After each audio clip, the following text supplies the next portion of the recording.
Siap diberkati dengan firman Tuhan hari ini? Haleluya. Saudaraku, hari ini saya akan lanjutkan firman Tuhan yang kita mulai dari minggu lalu, yaitu tentang yang namanya anugerah. Dan secara khusus yang saya mau bagikan buat saudara hari ini adalah the beauty of grace. Atau keindahan dari yang namanya anugerah. Tahukah saudara ketika kita menerima anugerah yang dari Tuhan, Tuhan akan mendandani hidup kita sedemikian rupa, saudara dan saya hidup kita akan dijadikan indah oleh anugerah. Oke, kenapa kok saya bisa ngomong seperti itu? Nah, ada 3 hal yang akan dikerjakan oleh anugerah untuk memperindah hidup kita. Kita mulai ya. Yang pertama, kalau saudara menerima anugerah, yang pertama, anugerah atau grace akan mendatangkan pembedaan, bahkan pengecualian dalam kehidupan kita. Artinya kita itu dibedakan, dikecualikan, dikhususkan, dispesialkan ketika anugerah itu datang dalam hidup kita. Mari kita baca Kejadian 6 ayat 7 sampai ayatnya yang ke-8. Berfirmanlah Tuhan, aku akan menghapuskan manusia yang telah kuciptakan itu dari muka bumi, baik manusia maupun hewan dan binatang-binatang melata dan burung-burung di udara, sebab aku menyesal bahwa aku telah menjadikan mereka. Ini adalah kisah di awal dunia pada waktu itu, Tuhan sudah menciptakan manusia, tapi manusia begitu jahatnya, berbuat dosa begitu mengerikannya, sampai akhirnya Tuhan mengambil keputusan melenyapkan manusia. Ya, semuanya mau dilenyapkan. Nah, tapi yang menarik adalah di ayat yang ke-8. Coba Anda perhatikan ayat ke-8. Ada sesuatu yang luar biasa sekali. Ditulis begini. Tetapi, dimulai dari kata apa itu? Tetapi. Jadi semuanya bakal dilenyapkan. Semuanya mengalami kebinasaan. Ayat 8, tetapi. Ya, ini anugerah nih. Saya berdoa, tetapi itu juga Tuhan kerjakan dalam hidup saudara. Oke. Tetapi Nuh mendapat kasih karunia di mata Tuhan. Coba Anda renungkan itu. Nuh ini dapat kasih karunia yang membuat dia dibedakan. Dikecualikan.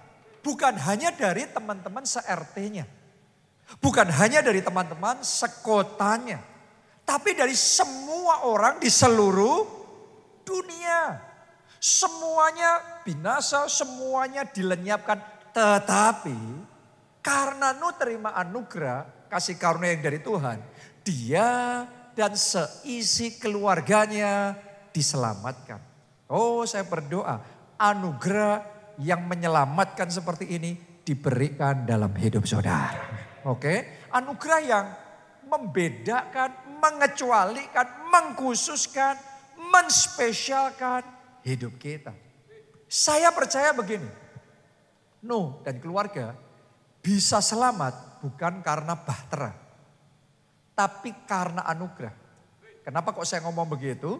Karena gini, coba saudara renungkan, Nuh ini bukan seorang carpenter, bukan seorang tukang kayu yang jago, yang tahu bagaimana membangun bahtera. Ya, dan dia nggak kenal bahtera pada waktu itu juga baru pertama kali dibuat. Itu sebabnya secara manusia harusnya ada banyak kekurangannya, kelemahannya, tidak sempurna. Ya, jadi kalau sampai bahtera itu bisa bertahan melalui air bah, saya percaya karena anugerah. Benar? Ya, kalau Anda pikirkan juga Nuh juga bukan seorang nelayan. Sehingga kalaupun dia bisa membangun bahtera yang bagus, tapi gimana caranya coba? Ya, mengendalikan bahtera itu melalui air bah. Coba Anda renungkan itu. Enggak gampang. Tapi ternyata mereka pun bisa selamat. Saya yakin ada tangan yang tidak terlihat, yang menuntun, yang mengatur bahtera itu. Saya percaya itu pun anugerah Tuhan. Oke. Dan yang lebih aneh lagi begini. Coba saudara renungkan, gimana caranya Nuh membuat binatang-binatang dari berbagai jenis, sepasang-sepasang bisa masuk sendiri ke dalam bahtera. Itu serba tidak mungkin. Ya tadi saya bicara sama Pak Ne, kita ngobrol, coba kita mikir ya, kalau itu babi mau didorong supaya masuk bahtera. Ada yang tahu babi ya, semakin didorong dia akan semakin mundur. Tapi yang luar biasa, babi pun bisa masuk sendiri ke situ saudaraku. Jadi saya mau ngomong begini sama saudara, dipikir dari sudut gimana pun terlalu banyak mustahilnya kisah tentang Nuh itu. Tetapi yang mustahil karena anugerah jadi tidak mustahil. Saya berdoa anugerah yang seperti itu juga terjadi dan dilimpahkan di dalam kehidupan saudara. Amin. Semuanya karena anugerah Tuhan. Jadi buka hati saudara lebar-lebar. Saya berdoa melalui firman Tuhan hari ini yang Anda dengar bukan cuma khotbah. Tapi yang Anda terima anugerah. Anda pulang nanti dari ibadah ini, Anda terima kepenuhan, bahkan kelimpahan anugerah Tuhan. Boleh katakan amin. Ayo tepuk tangannya yang paling meriah buat Tuhan. Keluaran 33 ayat yang ke-16. Ini adalah perkataannya Musa. Dia ngomong sama Tuhan begini. Dari manakah gerangan akan diketahui bahwa aku telah mendapat kasih karunia di hadapanmu. yakni aku dengan umatmu ini. Bukankah karena engkau berjalan bersama-sama dengan kami, sehingga kami, aku dengan umatmu ini, apa kalimat berikutnya? Dibedakan, coba semuanya katakan dibedakan. Ya, dibedakan dari apa? Siapa? Segala bangsa yang ada di muka bumi ini. Coba renungkan, mereka dibedakan, dispesialkan dari segala bangsa di muka bumi. Dan itu benar-benar adalah kesaksian pengalamannya mereka. Kalau Anda pelajari waktu Musa dan bangsa Israel masih ada di Mesir. Bangsa Israel dibawa perbudakan Mesir. Waktu itu cara Tuhan membebaskan mereka adalah dengan melepaskan 10 tulah. Masih ingat itu? Nah, tapi yang luar biasa begini. 10 tulah menghajar Mesir. Bangsa Mesir yang ada di tanah Mesir semuanya kena tulah. Bangsa Israel yang ada di tanah Mesir bebas sendiri. Diluputkan sendiri. Ini aneh sekali. Ketika tulah demi tulah menghajar, ya, yang kena orang Mesir, tapi orang Israel terluput. Padahal sama-sama di Mesir. Waktu lalat pikat dilepaskan menyerang Mesir, tapi di Israel kering semuanya. Ya, waktu hujan es yang mengerikan turun menghancurkan Mesir, tapi daerah di mana orang Israel tinggal, khusus di situ, namanya Goshen, itu bebas. Itu bersih semuanya, gak ada apa-apa. Aman semuanya. Waktu ternak-ternak orang Mesir mati, tapi ternaknya orang Israel selamat semua. Saya mau ngomong sama saudara, kalau Anda terima anugerah yang seperti itu, Anda tidak takut, Anda tidak khawatir, tahun depan gelap seperti apapun, tetapi untuk jemaat keluarga Allah, untuk anak-anak Tuhan, Anda terima anugerah, Anda akan dibedakan, dikhususkan, dan dispesialkan karena Tuhan yang menjaga hidup saudara. Amin. Waktu saya renungkan ini, tiba-tiba saya teringat dengan kesaksian dari papa mertua saya. Zaman dulu dia bisnis ternak babi. Nah makanya tadi kita ngomongan soal babi itu ya. Zaman dulu dia bisnisnya ternak babi. Nah pada waktu itu kalau kita kan juga ngerti ya. Yang namanya bisnis ternak kayak gitu. Ada saja sakit penyakitnya. Ada saja pandeminya juga. Dan pada waktu itu sangat mematikan sekali. Sehingga untuk para peternak babi itu keadaan yang sangat menegangkan sekali. Karena dalam sekejap semuanya bisa habis. Ya. Jadi dia mulai berdoa. Papi mertua saya ini mulai berdoa, berseru sama Tuhan, terus dengar firman Tuhan tentang anugerah seperti ini. Dia percaya dan dia ambil tindakan profetik, dia minta minyak urapan dari gereja, terus kemudian dia mulai urapi, oleskan minyak urapan itu. di berbagai tempat, berbagai sisi di peternakan babinya itu. Saudaraku, dia mulai doa dalam nama Yesus. Penjagaan, perlindungan Tuhan, pagar perlindungan Tuhan diaktifkan dalam nama Yesus. Semua babi-babi ini dijagai, dilindungi Tuhan, aman, sehat semuanya. Sudah tahu nggak apa yang terjadi? Semua ternak babi yang di depannya dia mati. Di belakangnya pada mati. Di kanannya mati. Di kirinya mati. Banyak sekali mati di sekelilingnya ternak-ternak babi yang begitu banyak. Cuma satu. Di peternakan babi papi mertua saya tidak satu pun yang mati. Karena anugerah yang dari Tuhan.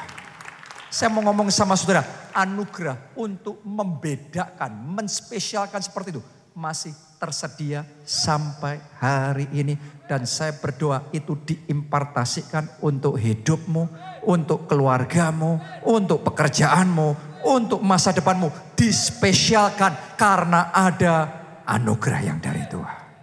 Oke, jadi tangkap dan percaya itu. Ya, Bro Jeffrey juga ngalami hal yang sama. Dia bisnisnya adalah cat pada waktu itu. Selama waktu masa pandemi 2020 lockdown pertama, semua bisnis terpengaruh juga. Termasuk bisnis catnya. Tapi waktu itu selesai ibadah begini, kita lagi ngobrol-ngobrol di bawah, lagi makan. Tuhan kasih wisdom, Tuhan kasih hikmat untuk membuat yang namanya Futan Lux Care, yaitu semprotan. Nah ini dia ada di depan saya persis ya.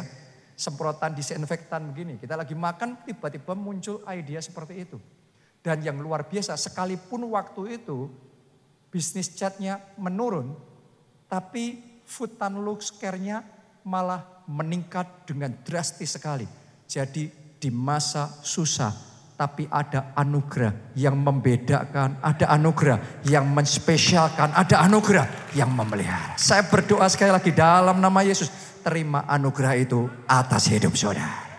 Amin. Kalau Anda punya anugerah kayak gitu, saudara nggak serba khawatir dalam hidup. Mau baca berita, mau tahun depan krisis, nggak krisis, di hati ini nggak khawatir, di hati ini nggak bingung, nggak gelisah. Karena kita tahu kita punya the God of grace.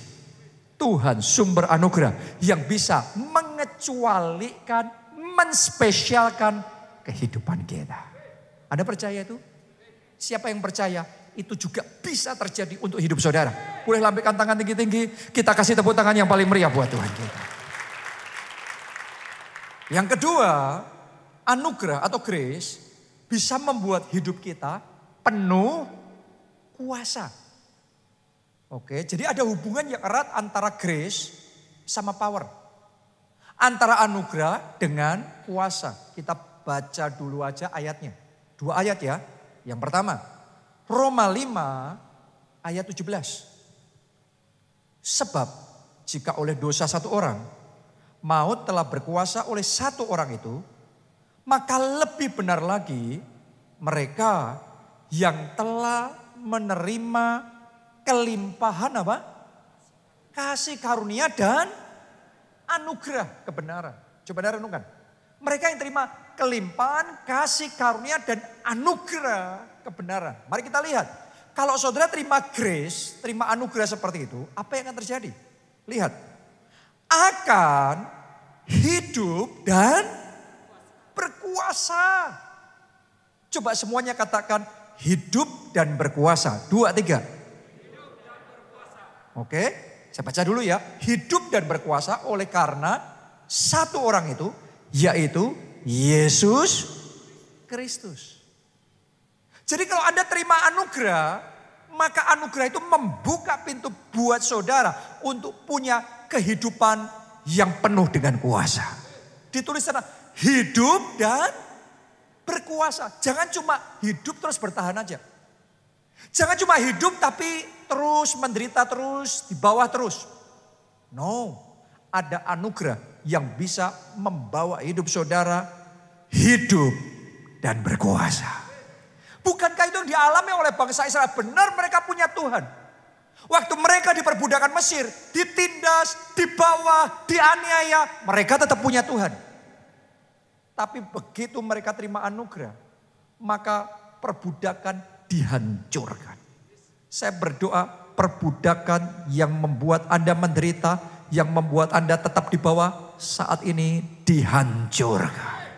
Saya berdoa semua kutuk keturunan, semua kutuk kemiskinan, kutuk kecelakaan, kutuk penderitaan yang ada dalam hidupmu dihancurkan.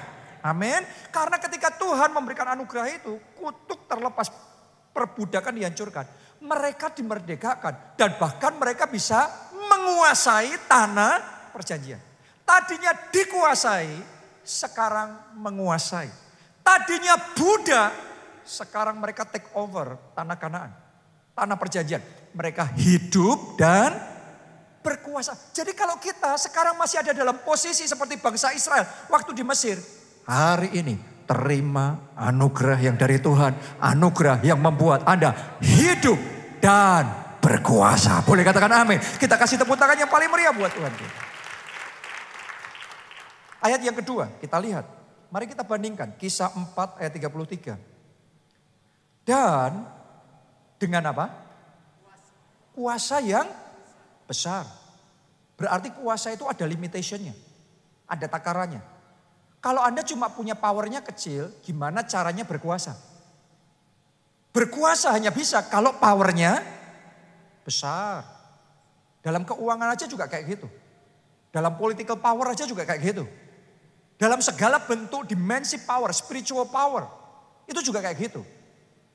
Ya, semua orang punya power, tapi takarannya berbeda. Makanya kalau berkuasa, level berkuasa, itu mesti dengan apa? Kuasa yang besar.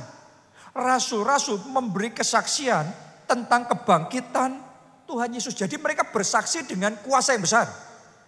Bukan dengan kuasa yang kecil. Jadi mereka perkatakan itu yang terjadi. Yang mereka deklarasikan, mujizat Tuhan kerjakan. Dengan kuasa yang besar. Dan mereka semua hidup dalam apa? Kasih karunia yang melimpah-limpah. Balik lagi, di dua ayat ini selalu disebutkan yang namanya kasih karunia dan kuasa. Oke? Yang namanya anugerah dan power, ini ternyata saling berhubungan. Harusnya yang benar, kalau Anda terima anugerah, maka terbuka pintu untuk Anda hidup dan berkuasa. Harusnya kita tidak lagi powerless, tapi kita berubah jadi powerful. Yes, coba Anda refleksi sama diri saudara masing-masing. Jangan-jangan sekian tahun kita menjalani hidup ini rasanya seperti kayak powerless. Kalau itu yang kau rasakan, hari ini buka hati saudara dan terima anugerah yang dari Tuhan. Anugerah yang mengubah powerless jadi powerful. Karena sebenarnya itu tersedia. Hanya kalau kita nggak ngerti rahasia kebenaran itu, maka kita selamanya tetap powerless. Kenapa? Karena kuasa sudah tersedia, cuma tidak tahu bagaimana cara menggunakannya. Minggu lalu saya bagikan sama saudara, salah satu cara menggunakannya adalah dengan memakai kuasa apa? Perkataan. Coba Anda belajar dari Tuhan Yesus. Cara Tuhan Yesus hidup dan berkuasa waktu dia jadi manusia di muka bumi ini 2000 tahun yang lalu adalah dengan berkata-kata. Dia ngomong sembuh, maka yang sakit disembuhkan dengan kuasa perkataan. Dia berkuasa. Ya. Terus kemudian dia berkata kepada roh yang menyebabkan bisu dan tuli. Alkitab ngomong gitu. Yesus ngomong keluar. Begitu roh itu keluar, orang yang bisu bicara, orang yang tuli mendengar. Caranya apa? Yesus menggunakan kuasa perkataan. Waktu ada di perahu, terus kemudian angin taufan mengamuk dengan dahsyat, Alkitab ngomong, Yesus bangkit kemudian apa?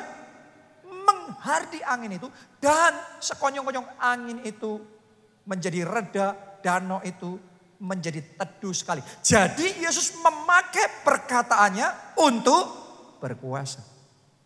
Pertanyaan saya gini, perkataan saudara dipakai untuk apa? Coba Anda teliti. Jangan-jangan kita nggak pakai perkataan kita untuk berkuasa, tapi untuk malah jadi lemah. Malah menutup hidup kita sendiri. Mengeringkan hidup kita sendiri. Hari ini saya mau ngomong begini sama saudara. Dengan perkataan saudara Anda bisa mendrive growth di perusahaan saudara. Oh yes, Anda bisa mendeklarasikan perkataan profetik. Dengan perkataan nubuatan itu Anda bisa menghasilkan pertumbuhan, kemajuan, terobosan, pelipat gandaan di dalam hidup saudara. Oke, ketika engkau menjumpai gunung, Yesus ngomong barang siapa percaya dan berkata kepada gunung ini, pindah dari tempat ini ke sana. Kalau ia tidak bimbang, melainkan percaya, maka apa yang dikatakannya itu akan terjadi. Jadi ketika engkau menghadapi gunung halangan, karena dalam perjuangan kita semua kan tidak setiap saat lancar. Pasti ada saja masalahnya, ada saja rintangannya. Ketika engkau menghadapi rintangan, coba saudara refleksi sebentar. Saudara perkataannya keluarnya ngomongnya apa? Ngomongnya jangan-jangan kalau nggak hati-hati sebagian orang ngadepi masalah malah meneguhkan gunung itu tambah kokoh dalam hidup saudara. Wah berat memang, ini sudah nggak mungkin, ini sudah mustahil. Itu perkataan kita ucapkan dan benar-benar tidak mungkin, benar-benar mustahil. Kenapa? Karena kita memeteraikan itu dengan perkataan kita sendiri. No, mulai hari ini saat pintu tertutup, gunakan perkataan saudara dalam nama Yesus terbuka. Anda akan melihat kuasa itu bekerja dan kuasa itu real. Zaman itu, waktu Pak Obaja masih muda, dia masih jadi pengusaha, belum jadi pendeta. Pada waktu itu ya, dia memimpin perusahaan, dia punya pabrik tekstil. Nah ada satu masa ketika krisis melanda, keadaan ekonomi berat, barangnya nggak laku, produksinya nggak laku. Jadi gudang itu numpuk, tambah tinggi, sampai full, padat sampai di plafon. Jadi sudah gak ada space lagi. Gak ada ruang lagi, padahal kan produksi harus tetap jalan terus. Tapi gak laku, jadi cash flow jadi macet. What to do? Apa yang harus dilakukan? Zaman itu baru pertama kalinya Pak Obaja belajar tentang yang namanya kuasa perkataan. Firman Tuhan dibagikan, dia mulai nangkep itu. Dan ketika dia nangkap, dia mulai berubah perkataannya.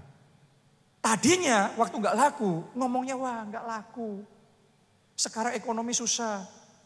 Sekarang kayaknya nggak bisa jalan, macet semuanya. Begitu ngerti firman Tuhan, langsung jadi pelaku. Setiap hari dia ke gudangnya. Ini kisah beneran saudaraku ya. Dia ke gudangnya, dia tumpang tangan kain-kain itu. Dia perkatakan dalam nama Yesus, laku. Dalam nama Yesus laris, terjual. Terus dia perkataan, deklarasikan tiap hari. Tiba-tiba keanehan terjadi. Keadaan secara umum masih belum berubah. Secara umum yang lainnya masih seret juga. Tapi yang luar biasa, untuk pabriknya tiba-tiba order datang. Tambah lagi order, lebih besar lagi order. Banjir order, banjir pesanan, itu barang yang numpuk full semua, sudah nggak tahu lagi taruh di mana. Itu berkurang dengan sangat cepat sampai kosong. Dia sampai harus genjot produksi pabrik itu terus menerus sampai akhirnya benar-benar keberkatan di tengah masa kekurangan. Coba saudara renungkan, ada kuasa di dalam perkataan. Doa saya anugerah untuk berkuasa melalui declaration prophetic saudara saat ini diimpartasikan. Apa yang engkau perkatakan itu yang Tuhan kerjakan dan terjadi. Boleh katakan amin. Tepuk tangannya yang paling meriah buat Tuhan kita. Mulai sekarang pintu-pintu terbuka dalam hidup saudara.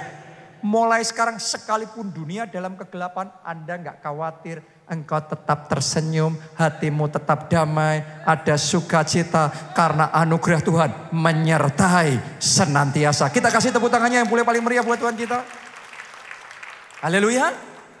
Itu yang kedua, anugerah yang membuat hidup dan berkuasa. Anda kalau ngalami pengalaman-pengalaman kayak gitu ya, Anda gak mungkin nyanyi lagu tadi, God is so good, secara flat. God is so good, kayaknya cuma kata-kata tapi flat, hambar. Gak ada rasanya. Tapi kalau saudara sudah mencicipi anugerah Tuhan. Menikmati anugerah Tuhan. Ketika engkau ngomong, God, you're so good. Itu benar-benar dari hati yang, Tuhan terima kasih. Engkau baik dan anugerah-Mu yang membuat hidupku jadi indah. Saya berdoa mulai hari ini nyanyian saudara akan berubah. Puji-pujian saudara akan berubah. Pujian penyembahan dari hati. Karena Anda mengalami secara pribadi anugerah Tuhan nyata dalam hidup saudara. Oke. Haleluya. Yang ketiga, anugerah atau grace membuat hidup kita selalu penuh dengan kemurahan. Anda perhatikan nggak? Ada orang-orang yang hidupnya sering banget dapat kemurahan lagi. Rasanya kayak dia kebenaran terus. Beruntung lagi. Langkahnya kok bener lagi padahal nggak terlalu ngerti tapi ya bener lagi. Coba saudara renungkan. Anda harus sadari ada anugerah yang membuat hidupmu bisa penuh dengan kemurahan Tuhan. Oke, kita baca dulu. Ayatnya di Esra 9 ayat 8 sampai 9. Dan sekarang baru saja, coba Anda perhatikan, baru saja kami alami kasih karunia daripada Tuhan. Jadi mereka ini bersaksi nih, baru aja nih mujizat terjadi. Baru aja kami dapat grace, kasih karunia. Akan ada orang di tempat ini, nanti keluar ibadah dari sini, kesaksian yang sama akan keluar dari mulut saudara. Oke, karena dalam ibadah ini Anda terima anugerah dari Tuhan. Lanjutkan pembacaan itu. Allah kami yang meninggalkan pada kami orang-orang yang terluput dan memberi kami tempat menetap di tempatnya yang kudus. Sehingga Allah kami membuat mata kami bercahaya. Biasanya orang kalau matanya bercahaya karena apa? Baru aja dapat kabar yang baik. Atau proyeknya, perjuangannya tembus. Sukses. Wah, matanya bercahaya. Ya, tapi Anda lihat, keadaan mereka sebenarnya pada waktu itu enggak sebaik itu. Coba renungkan. Dan memberi kami sedikit apa? Kelegaan di dalam perbudakan kami. Jadi pada waktu itu mereka sedang dalam kondisi apa? Diperbudak. Orang kalau dalam kondisi diperbudak, banyak masalahnya, banyak pergumulannya, banyak kesusahannya. Anda ketemu, Anda lihat matanya harusnya apa? Redup. Tapi yang luar biasa, dalam perbudakan pun, dalam pergumulan pun, tetap ada anugerah Tuhan yang memberi kelegaan dalam hidup kita. Dan itu membuat mata jadi bercahaya. Pernahkah saudara ketemu orang yang susah, bergumul dalam hidupnya. Tapi Tuhan lakukan sesuatu. Dia alami kelegaan, matanya bercahaya. Saya berdoa terjadilah itu dalam hidup saudara. Makanya Tuhan Yesus ngomong apa? Marilah datang kepadaku. Engkau yang letih, lesu dan berbeban berat. Aku akan memberi kelegaan. Jadi kalau saudara letih, lesu, datang sama Yesus. Anda akan dilegakan oleh Tuhan. Anda yang sedang kesesakan. Anda yang sedang berbeban berat. Make decision. Ambil keputusan, bukan nanggung semuanya sendiri. Yesus ngomong, come to me. Datang padaku, aku beri kelegaan kepadamu. Dan ketika Anda terima kelegaan yang dari Tuhan itu, matamu akan dibuat bercahaya. Saudara, saya jadi tiba-tiba ingat. Sekian tahun pandemi, ada sebagian orang yang ngurung diri di rumah terus karena ketakutan luar biasa. Terus kita sudah lama gak ketemu. Ketika kita ketemu kita kaget, kok cepat banget mereka jadi tua kayaknya kayak memudar gitu cahayanya, auranya. Anda ketemu nggak beberapa orang yang seperti itu? Tapi hari ini saya mau ngomong sama saudara, anugerah akan Tuhan berikan. Dan anugerah itu akan mendatangkan kelegaan dan membuat mata kita kembali bercahaya. Boleh katakan amin. Karena ada sukacita yang baru Tuhan berikan di dalam hati kita. Ayat yang ke-9. Karena sungguh pun kami menjadi budak. Tetapi di dalam perbudakan itu kami tidak ditinggalkan Allah kami. Kalau ada di tempat ini ada yang merasa kayak ditinggalkan oleh Tuhan, kayak sudah tidak diperhatikan oleh Tuhan. Ketahuilah, Tuhan tidak pernah meninggalkan saudara. Jadi perkataan kesaksian yang sama yang disaksikan oleh bangsa Israel itu, walaupun mereka tetap dalam perbudakan, mereka belum lepas. Mungkin Anda juga belum lepas dari belenggu hutang, dari belenggu sakit penyakit, dari masalah keluargamu. Tapi hari ini ngomong dulu di hadapan Tuhan, terima kasih Tuhan karena Engkau tidak pernah meninggalkan aku. Dalam kesesakan pun Tuhan masih tetap memperhatikan aku. Lanjutkan pembacaan itu. Ia membuat kami disayangi oleh raja-raja negeri Persia. Ini anugerah. Anugerah mereka budak tapi disayangi sama raja. Loh saudaraku, luar biasa kan? Tahukah saudara ketika anugerah datang, anugerah itu bisa membuat orang itu sayang sama kita. Itu yang dialami oleh Tuhan Yesus waktu dia jadi manusia di muka bumi. Ditulis semakin hari semakin besar dan semakin dikasihi oleh Allah dan manusia. Itu grace. Itu anugerah. Jadi hari ini saya berdoa anugerah yang membuat saudara dikasihi oleh Allah dan oleh sesama, terimalah di dalam nama Yesus. Kalau saudara disayangi sama atasan saudara, Anda sekarang posisinya di bawah pun. Karena Tuhan, karena anugerahnya, Anda dari bawah akan naik ke atas. Lihat saudaraku, ini bisa terjadi. Lanjutkan pembacaan itu. Ini ada sesuatu yang spesial nih. Sehingga kami mendapat kelegaan untuk membangun rumah Allah kami dan menegakkan kembali reruntuhannya dan diberi tembok pelindung di Yehuda dan di Yerusalem. Coba Anda renungkan, mereka bisa bangun rumah Allah waktu mereka masih jadi budak. Yang namanya bangun rumah itu kosnya besar apa kecil? Besar. Kita bukan budak pun berapa banyak dari kita yang harus bergumul luar biasa untuk bisa membangun rumah. Benar enggak? Tapi mereka budak di negeri yang jauh, di negeri asing. Tapi dengan cara Tuhan yang ajaib, Tuhan bisa membuat mereka membangun rumah Allah mereka. Saya nubuatkan ya di tempat ini. Akan ada yang di tahun 2023 saat dunia dalam kegelapan, resesi, krisis melanda dunia. Tapi Anda akan bangun rumah saudara sendiri. Tuhan akan memberikan Anda anugerah untuk punya rumah sendiri. Anda punya toko sendiri. Anda punya pabrik sendiri. Anda punya perusahaan sendiri. Bisnis saudara sendiri. Dalam kondisi yang paling tidak mungkin. Kenapa? It's all because of the grace of God. Sekali lagi saya sama saudara, saya orang yang sangat value menghargai kerja keras. Belajar, berpikir yang benar. Itu semua bagian yang harus kita lakukan. Kalau Anda tidak mau melakukan bagian yang harus engkau lakukan, Alkitab sudah ngasih keputusan.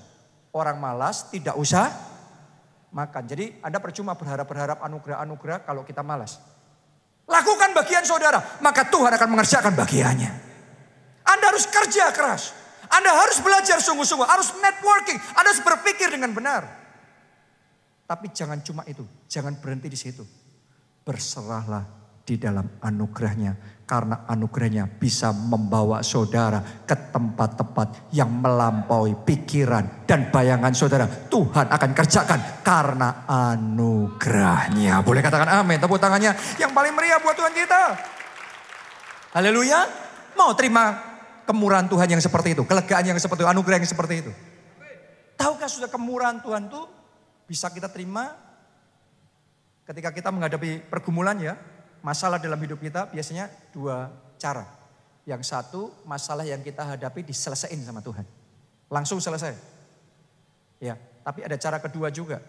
Kita diizinkan tetap melalui semuanya itu. Enggak langsung selesai. Kita harus menghadapi semuanya itu. Tapi sekarang di backup sama Tuhan.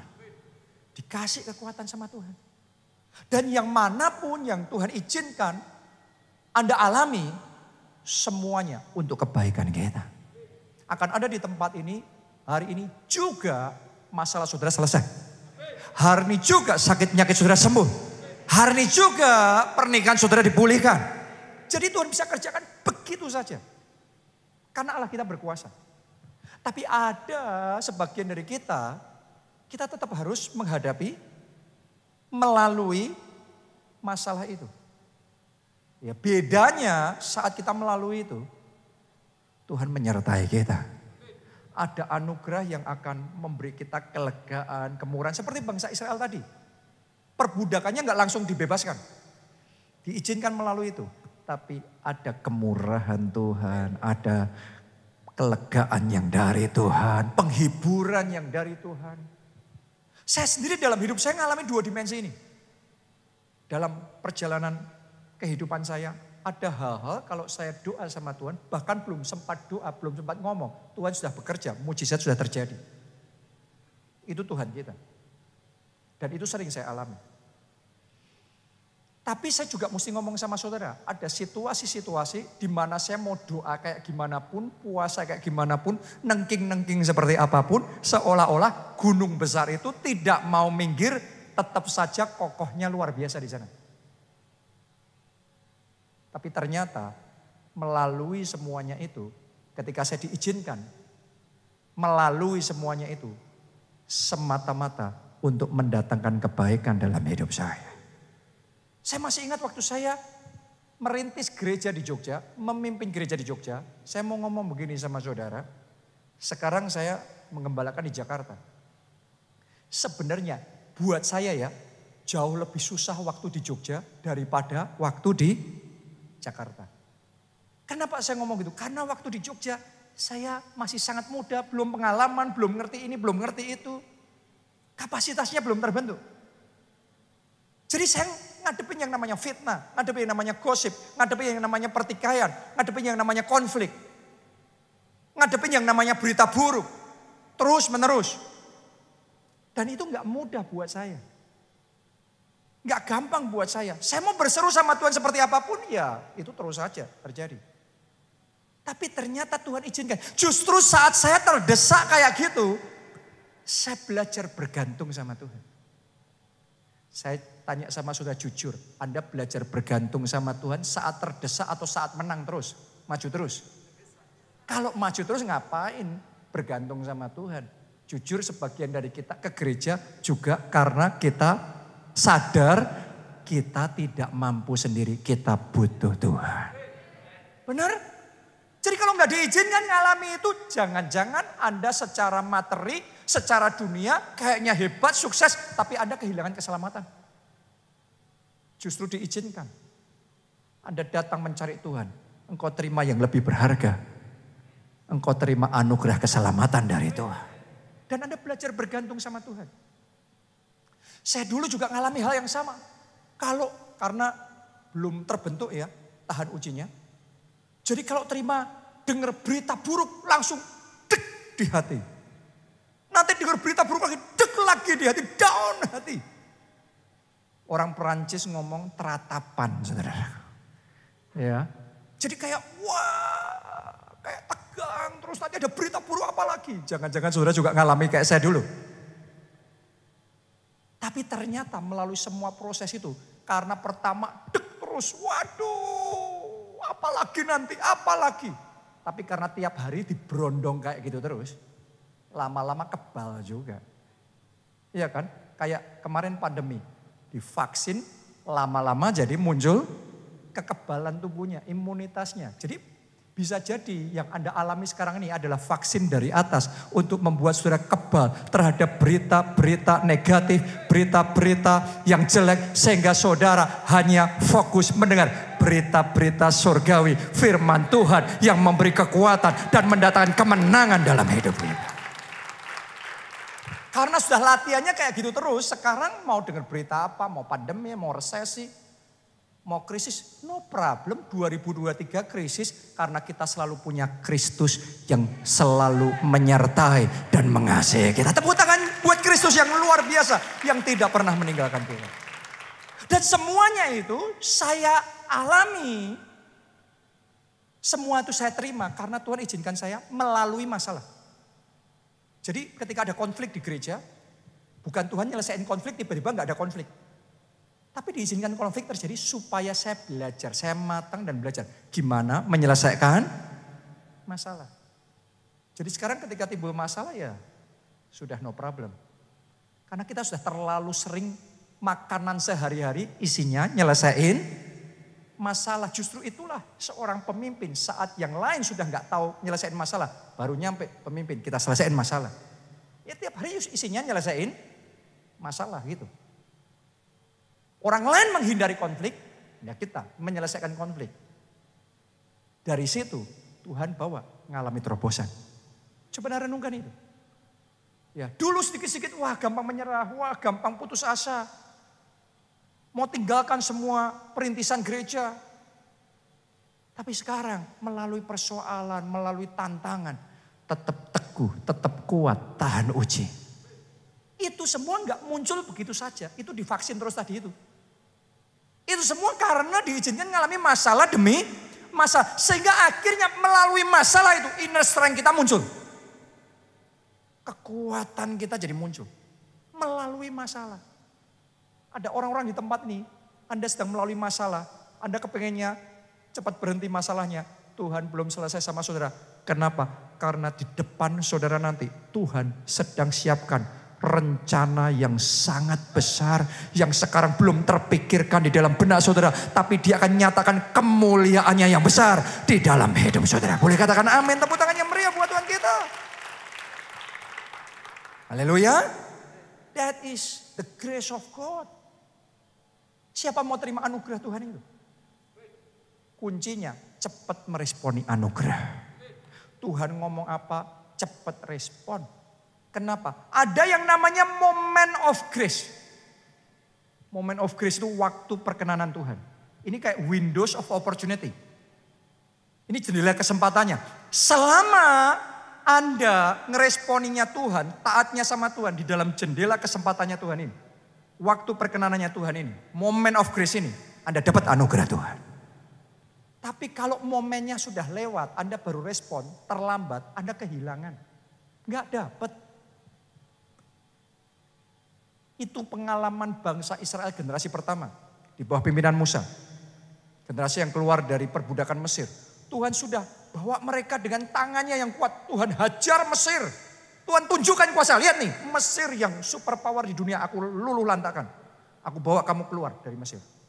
Sekarang waktunya kamu take over tanah itu. Ambil tanah itu. Aku akan menyertai, aku akan berikan tanah Kanaan itu menjadi milik pusakamu, keturunanmu, turun-temurun. Tuhan ngomong gitu sama mereka. Berarti Tuhan mau kasih mereka apa? Anugerah. Karena mau dikasih tanah yang bagus sekali. Paling potensi, paling strategis. Di zaman itu disebut tanah yang berlimpah-limpah dengan susu dan madunya. Ini hebat banget ini. Jadi namanya rencana Tuhan. Tuhan ngomong, kamu ambil itu. Kamu maju perang sekarang, ambil itu. Aku menyertai. Aku akan memberkati kamu. Mau dikasih anugerah. Mereka ngomongnya enggak mau. Disuruh perang enggak mau. Kenapa? Lah penguasanya tanah itu, tanah Kanaan adalah raksasa yang besar. Kebesaran kita siapa? Kita wong cilik, kita belalang cilik. Kita pasti telan habis sama mereka. Bukan kelas kita. Kita enggak mau perang. Cuma dua yang ngomong, Tuhan pasti menyertai kita. Yosua dan Kaleb. Tapi semua yang lain dari bangsa itu tidak mau. Begitu mereka salah meresponi. Anda boleh baca di dalam Alkitab. Tuhan ngomong selesai. Dari antara kamu cuma Yosua dan Kaleb yang aku bawa masuk ke tanah itu. Ambil tanah itu. Tapi kamu semua tidak dapat tanah itu. Kamu semua binasa di padang gurun. Itu keputusan Tuhan ngomong sama bangsa Israel disampaikan sama Musa. Begitu keputusan disampaikan, nangis mereka saudara. Nyesel mereka. Nah mari kita lihat ya, orang kalau sampai terlewat moment of grace, itu ruginya besar sekali. Kita baca. Bilangan 14 ayat 39 sampai 45. Setelah Musa menyampaikan perkataan ini kepada semua orang Israel, Perkataan apa tadi? Bahwa mereka tidak akan dapat tanah perjanjian. Gara-gara nggak mau disuruh perang. Nggak percaya, nggak taat. Maka mereka gimana? Berkabunglah bangsa itu dengan sangat, wah nyesel ini. Nyesel banget, sedih banget mereka. 40. Dan keesokan harinya setelah moment of grace lewat. Windows opportunity sudah tertutup. Keesokan harinya bangunlah mereka pagi-pagi. Hendak naik ke puncak gunung sambil berkata, sekarang kita hendak maju ke negeri yang difirmankan Tuhan itu. Memang kita telah berbuat dosa. Jadi sebenarnya respon yang kayak gini yang Tuhan harapkan kemarin. Disuruh perang harusnya yes Tuhan. Kami akan maju perangi mereka. Dan Tuhan pasti menyertai. Masalahnya kemarin cari gara-gara sama Tuhan. Mereka gak mau. Salah responnya dan Tuhan terlanjur sudah ambil keputusan. Ketok palu kamu semua gak dapat tanah itu. Binasa padang gurun. Nyesel mereka. Terus kemudian mereka ngomong sekarang kami mau perang. Tapi momennya sudah lewat. Mari kita lihat apa yang terjadi. Ayat 41. Tetapi kata Musa, mengapakah kamu hendak melanggar titah Tuhan? Hal itu tidak akan berhasil. Coba lihat ke depan sini saudara. Tuhan yang sama yang ngomong kamu perang sama mereka. Aku akan menyertai. Kamu pasti berhasil. Sekarang Tuhan yang sama ngomong sama mereka lewat. Kamu mau maju perang pun. Kamu tidak akan berhasil. Lihat saudara. Perangnya sama. Musuhnya sama. Rebutannya sama. Tanahnya sama. Tapi kalau melewatkan moment of grace. Gak dapat. Saudara ngerti firman Tuhan. Jadi kalau firman Tuhan yang disampaikan ini. Cepat meresponi firman Tuhan. Oke. Karena ada momennya. Semua itu ada momennya. Masih ingat gak kolam Bethesda? Waktu digoncangkan airnya oleh malaikat. Yang pertama nyemplung di situ. Sembuh. Tapi setelah gak ada goncangannya. Setelah keduluan. Orang berikutnya yang nyemplung. Kolamnya sama pun tidak sembuh. Lihat itu. Ada yang namanya waktu perkenanan. Moment of grace, ada yang namanya kesempatan yang divine, kesempatan ilahi Tuhan kasih. Cepat ngeresponi Tuhan. Ini bukan cuma masalah ketaatannya, tapi ketaatan di waktu perkenanan Tuhan. Itu yang menentukan. Anda mau taat di luar waktunya Tuhan. Ini yang dialami bangsa Israel. Tuhan ngomong kamu tidak akan berhasil. Ini saya nggak ngomong sepanjang khotbah saya hari ini. Tapi di bawah Roh Kudus taruh di hati saya. Ada orang di tempat ini Tuhan suruh saudara bertobat. Cepat bertobat saudaraku. Jangan terus berlama-lama di dalam dosa. Karena Tuhan itu panjang sabar dan murah hati. Tapi Anda pelajari dalam Israel. Tuhan itu kasih kesempatan. Tapi sampai di titik tertentu selesai. Oke. Itu ada yang namanya point of no return. Titik di mana kayak nggak bisa balik lagi. Jadi hari ini buka hati saudara. Karena waktu perkenanan masih terbuka untuk hidup saudara. Cepat meresponi Tuhan. Cepat meresponi firman Tuhan, jangan sampai melewatkan. Kita lanjutkan dulu pembacaan kita tadi. Sekarang ayat 42. Janganlah maju, sebab Tuhan tidak ada di tengah-tengahmu, supaya jangan kamu dikalahkan oleh musuhmu. Sebab orang Amalek dan orang Kanaan ada di sana dan di depanmu. Dan kamu akan tewas oleh pedang. Dari sebab kamu berbalik membelakangi Tuhan, maka Tuhan tidak akan menyertai kamu. Ayat 44. Meskipun demikian, nah ini loh saudaraku, manusia kadang-kadang gitu. Meskipun demikian, mereka nekat naik ke puncak gunung itu. Tetapi tabut perjanjian Tuhan dan Musa juga tidaklah meninggalkan tempat perkemahan. Jadi mereka maju sendiri, sedangkan Musa tabut perjanjian gak ikut. Oke, lihat hasilnya. 45. Lalu turunlah orang Amalek dan orang Kanaan yang mendiami pegunungan itu dan menyerang mereka. Kemudian orang-orang itu mencerai-beraikan mereka sampai ke Horma. Coba renungkan. Seandainya saja kemarin mereka taat, berangkat dan menyerang, pastilah Tuhan menyertai. Pastilah mereka mengalami kemenangan. Tapi setelah lewat, sudah di warning, gak usah deh. Gak usah perang deh, gak akan berhasil. Nekat mereka. Ini kan keras kepala, harusnya keras kepala untuk taat kemarin. Oke, Sayangnya lewat moment of grace-nya. Mau nekat kayak gimana pun, tanpa anugerah, tanpa disertai Tuhan, mereka tidak berhasil. Ini satu prinsip yang banyak orang gak ngerti. Bukan sekedar ketaatannya. Tapi ketaatan di moment of grace itu akan jadi penentu. Apakah Anda dapat yang dijanjikan Tuhan apa tidak dalam hidup saudara. Cepat meresponi firman Tuhan. Ayat terakhir ya. Ayat terakhir. Pemain musik boleh maju. 2 Korintus 6 ayat 1 sampai 2. Sebagai teman-teman sekerja, kami menasihatkan kamu supaya kamu jangan membuat menjadi apa?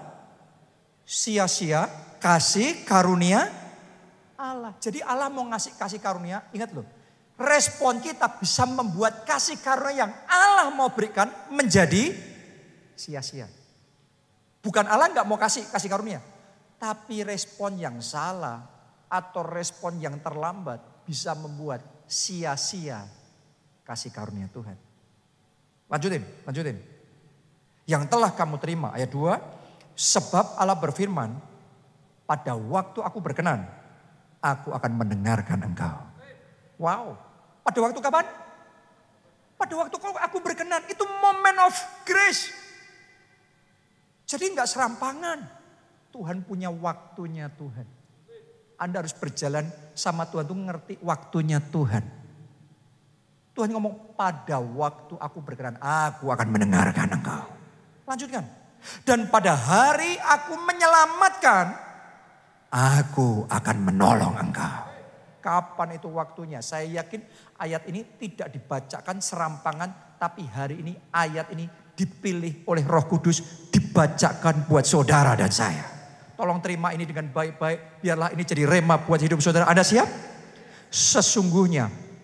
Kapan? Lebih keras kapan? Paling keras kapan? Waktu ini buat hidupmu. Gak tahu buat orang di sampingmu, orang di belakangmu, di depanmu gak ngerti. Tapi Anda ngomong sama Tuhan, Tuhan ini ayat buat aku. Waktu ini adalah waktu perkenanan itu. Moment of grace. Sesungguhnya hari ini adalah hari penyelamatan itu. Ada orang-orang di tempat ini hari ini. Hari kesembuhanmu, hari keselamatanmu, hari pemulihanmu, hari mujizatmu, hari jawaban doamu. Moment of grace. Cepat ngeresponi Tuhan di momennya Tuhan. Tadi pagi saya khotbah di PIK, di gereja kita di sana. Tiba-tiba saya ingat. Gedung itu jadi, saya ngomong sama mereka, karena kita belajar meresponi Tuhan di moment of grace, waktu perkenanannya Tuhan. Saya cerita, di 2020 pertengahan, saat lockdown, saat semuanya ngelihat masih gelap, semuanya proyek di Jakarta cancel semuanya. Tuhan ngomong di hati saya, tender gedung gereja PIK, jalan sekarang. Itu secara manusia impossible karena keadaannya kayak gitu. Dan semua pakar juga ngomongnya ini waktu berhemat. Benar gak? Karena kan kita gak ngerti apa yang terjadi ke depan. Jadi berhemat dulu. Tapi Tuhan ngomong saya tidak berhemat. Jangan menghemat. Panjangkan talinya. Wih saudaraku kadang-kadang Tuhan ngomong tuh gak masuk akal. Makanya kalau kita buru-buru nyalain bangsa Israel yang disuruh maju ngadepin raksasa. Terus mereka ngomong wah kebesaran ini, kemahalan ini. Gak kelasnya kita kecil, kita belalang, gak ada apa-apanya, gak mungkin. Kadang-kadang kalau yang kita lihat di depan kita, raksasa kayak gitu, keder juga kita saudaraku. Di 2020 semuanya berhenti, proyek berhenti, Tuhan ngomong sama saya, jalan tender sekarang. Tapi saya bersyukur, Tuhan kasih hati untuk bisa taat dan respon sama Tuhan. Di saat semua proyek cancel, kontraktor gak punya pekerjaan semua, kita tender sendirian. Dan di situ Tuhan bekerja, kita dapat harga mujizat. Saya flashback sekarang ya. Saya ngomong begini sama saudara. Kalau saya nggak taatnya, tendernya waktu itu. seandainya saya tendernya di 2022 ini, kontraktor yang sama yang ngerjain proyek kita itu, setelah 2 tahun baru dapat proyek, itu di awal 2022. Speknya mirip, saya tanya harganya, info yang saya terima, dibandingkan harga kita waktu itu, 2022 ini, 3 kali lipat. Coba Anda renungkan. Kalau saya nggak ngeresponi 2020, proyeknya sama, tapi bayarnya harus 3 kali lipat. Dan saya tahu kita nggak ada dana untuk itu. Bisa saja proyek itu terbengkalai. Coba renungkan, proyeknya dari Tuhan, sama-sama dari Tuhan, jadiin bangunannya sama, 9 lantainya. Tapi kalau terlambat, lewat. Tapi kalau kita ngikuti di waktunya Tuhan, kita menerima kemurahan Tuhan. Kita menerima kemudahan yang dari Tuhan. Kita menerima kelancaran yang dari Tuhan. Coba Anda renungkan. Proyeknya sama, visinya sama, melayaninya sama, semuanya sama, ketaatannya sama. Tapi segera meresponi firman Tuhan dalam hidup saudara. Dimulai dari gimana? Hal-hal yang simpel. Kalau saudara sedang bertengkar sama orang, Roh Kudus gerakkan di hati saudara, ampuni orang itu. Datengin minta maaf. Nurut deh saudara, nurut. Yang simpel-simpel gitu. Saya diujinya juga mulai yang gitu-gitu. Saya pernah dipermalukan secara publik. Sayanya dipermalukan secara publik. Nggak salah dipermalukan. Tapi Tuhan ngomong sama saya, datengin. Minta maaf. Wah, nggak gampang saudara. Nggak salah kok. Tapi disuruh datengin dan disuruh minta maaf. Jadi secara manusia saya kalah. Kadang-kadang Tuhan ngetes ketaatan kita dari hal-hal yang simpel gitu. Tapi tahukah saudara, beberapa bulan setelah itu, Tuhan lakukan satu terobosan yang besar sekali. Sehingga kita kayak dibawa mengalami percepatan rohani cepat sekali. Sehingga mereka ketinggalan di belakang. Tapi kita dibawa mengalami kemuliaan yang luar biasa. Coba Anda renungkan itu. Dari hal simpel, urusan mengampuni itu bisa menentukan masa depan hidup saudara. Yang Tuhan lihat itu bukan sekedar urusan uang atau apa. Yang Tuhan lihat itu hati yang mau taat. Dimulai juga ketika saudara berurusan sama orang, buka hati saudara. Bisa saja Roh Kudus ngomong sama saudara. Bersaksi sama orang itu. Ceritakan kebaikanku, kasihku kepada orang itu. Bawa ke gereja, ajak ke gereja. Anda belajar deh taat yang simpel-simpel gitu. Nanti kalau saudara taat sama yang simpel-simpel dolongan kayak gitu. Nanti lihat kepekaan ilahimu ditambah sama Tuhan. Dan Anda akan diajari. Hal-hal yang lebih spesifik diajari. Ini dirubah kayak gini. Kerjaan ini jangan seperti ini. Kamu ketemu sama orang itu, nanti akan buat kayak gini kayak gitu. Ngegolkannya lewat sana. Kamu minta rekomendasi dari sini, kamu minta dikenalkan dari sini. Networkingnya mesti begini, caranya mesti seperti ini. Tuhan bisa kasih ide sama saudara. Spesifik, urusan teknis pun Tuhan bisa bicara sama saudara. Dimulai dari hal-hal yang umum respon dulu, yang simpel respon dulu. Nanti lebih spesifik Tuhan akan kasih kepekaan sama saudara. Dan ketika engkau ngikuti tuntunan Tuhan. Sekarang waktu perkenanan Tuhan. Anda akan melihat anugerah. Anda akan melihat kasih karunia dilimpahkan dalam hidup saudara. Anda percaya? Siapa yang mau? Mari bangkit berdiri.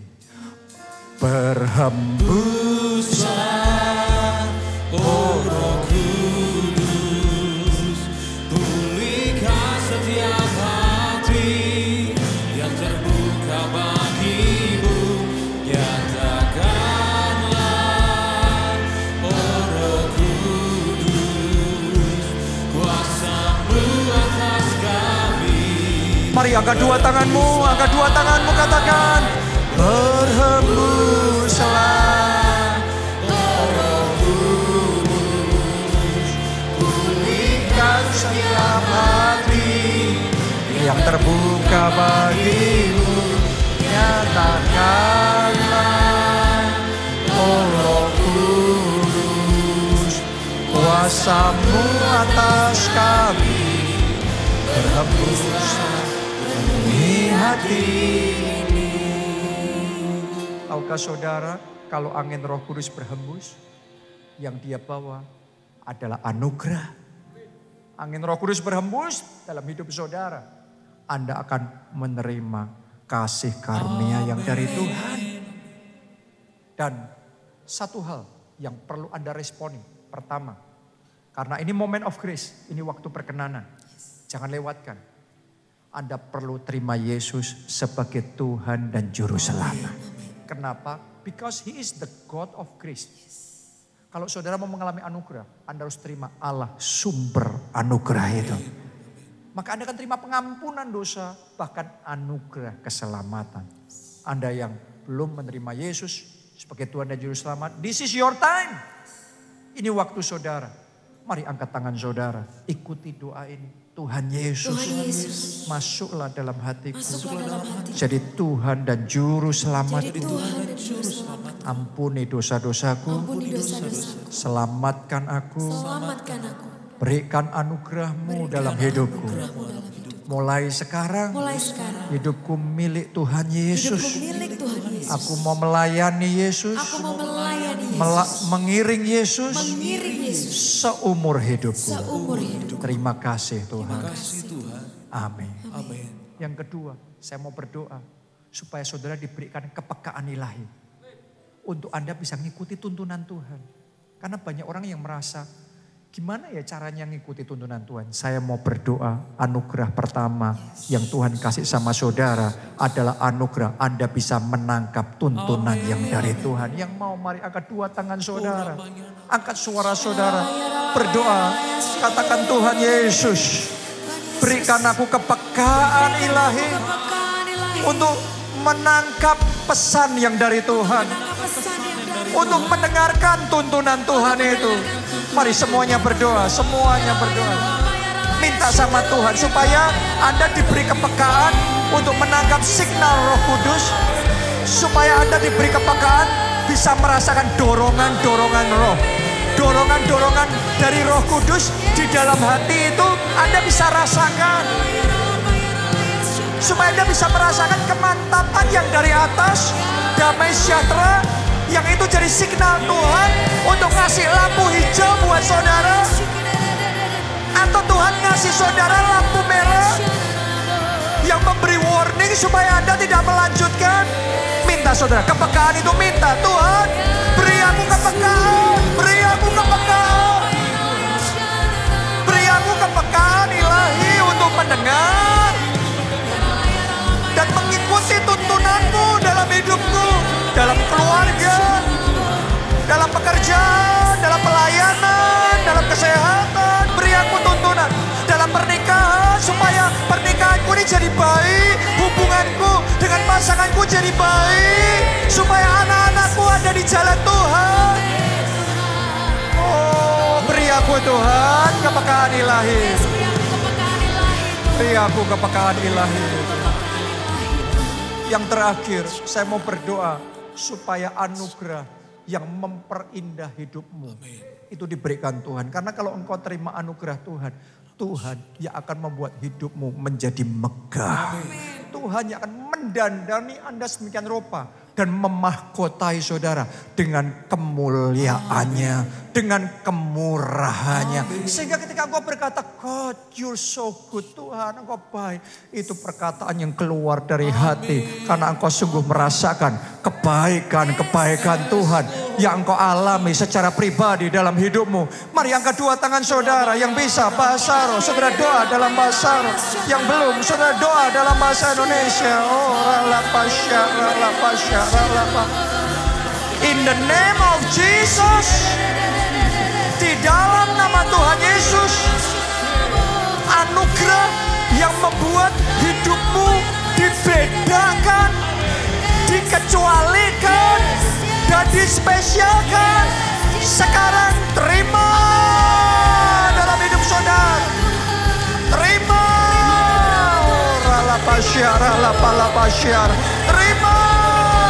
Terima. Anugerah yang membuat Anda hidup dan berkuasa. Hidup dan powerful. Saat ini terima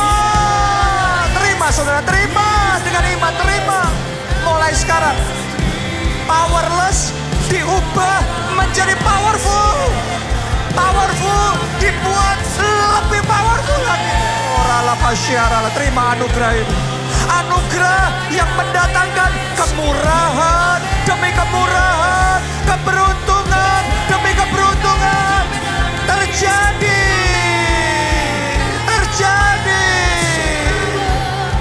Haleluya. Oralah pasyaralah. Berhembuslah Roh Kudus, pulihkan setiap hati yang terbuka bagimu.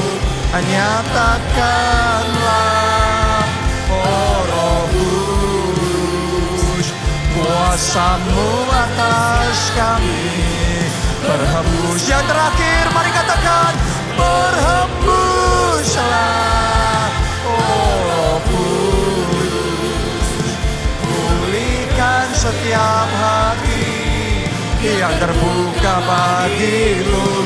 Nyatakanlah Roh Kudus, kuasa-Mu atas kami. Berhembuslah, penuhi hati ini. Kuasa-Mu atas kami. Berhembuslah, penuhi hati ini.